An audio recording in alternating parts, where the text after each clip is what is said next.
Hey guys, what's going on? Welcome back to the Death Row Diesel channel. Today I thought it'd be a great day, fantastic. It's not too hot out, it's not too humid out, it's really nice, low 70s. And I thought it'd be a great day just to kind of show off some of the different vehicles we got going on over here. The first video didn't turn out exactly how I wanted it, and it really, in all honesty, didn't explain why I bought an LLY. But I'm hoping to redo that, so that video will probably get taken down. However, I figured we'll go through all the vehicles, and then if anybody's interested, we can take videos individually of each one. So here is a 2002 F350. Picked it up quite a few years ago. Has, of course, a 7.3 diesel, tried and true. Haven't had much problems with the truck. It came from Wisconsin, so it does have a little bit of rust starting. Mostly right inside where most of these Fords do, tint to rust right on the door. And of course, rockers are starting to go. That's just about typical Iowa. Truck has 213,000, I believe, on it. And last year, reverse started having a delay. Wouldn't quite go into reverse right away, so ended up getting a rebuilt transmission for it. And besides that, haven't done a single thing besides just regular maintenance on it. And of course, the AC compressor, with it getting hot here lately, went out. So she, as of last week, just got a new one on. Besides that, the truck really doesn't have any blow-by. It's never been driven hard. It's just recently had a TS6 position chip installed on it. Besides that, this is my father's truck. So, and he babies everything and pretty much likes things stock. It was hard enough just to get him to buy the TS6 position chips. So, always had maintenance on it. If anybody knows these dualies, they tend to eat up front tires fairly quick if you put a heavy aggressive tread on them. Besides that, it's just a fantastic running truck. See if we can get some sound shots for it. But would be the 7.3. And the next truck is this just fantastic 1994 GMC Sierra GT. This was actually a buddy of mine who I went to high school with, and his parents were just recently selling it. Like most of these old OBS trucks in Iowa, they're rusting out. I mean, fenders are gone. Obviously, the rear cab is gone. Rocker's going. Just about everything on it's going. Pretty hard to keep a truck nice here in Iowa unless you're constantly washing it. And even at that, most of these 90s style pickup trucks, they just rust out. And of course, you know, people use their trucks, so it's not going to be the cleanest truck you can get. However, one of the nicest parts of this truck is the interior. It's pretty nice. It doesn't have a single rip in the seat. A little bit of grass, but that's all right. Truck has 183,561 on it, and it'll start right up every time. Everything in this thing works, including the AC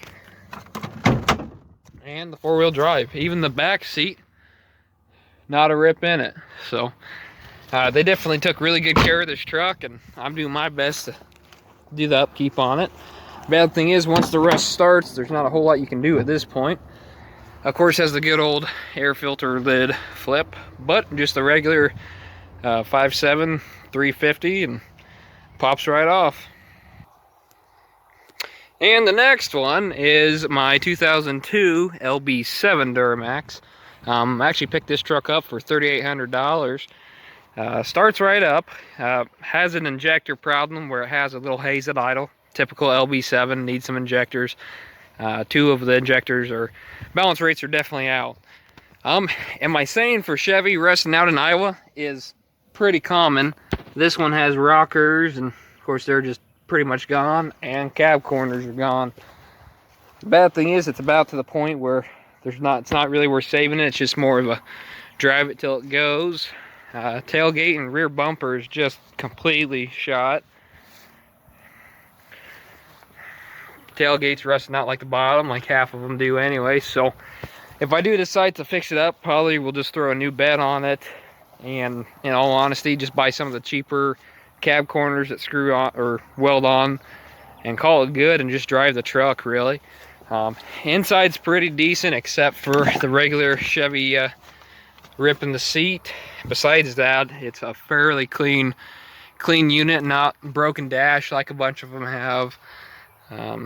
Pretty clean truck for its age. And of all things, the back door actually opens with the handle instead of that being broke like most of them. A little dirty, but no tears or nothing.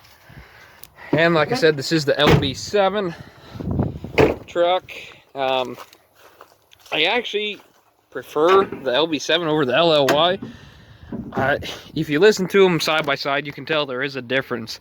Every Duramax, if it's got its stock downpipe, kind of has that scream tone to it. But the LB7, it's definitely different, not having that variable vane turbo. So definitely dusty. Could use a good cleaning. Do a resonator delete on it. Put a SMB or something on it.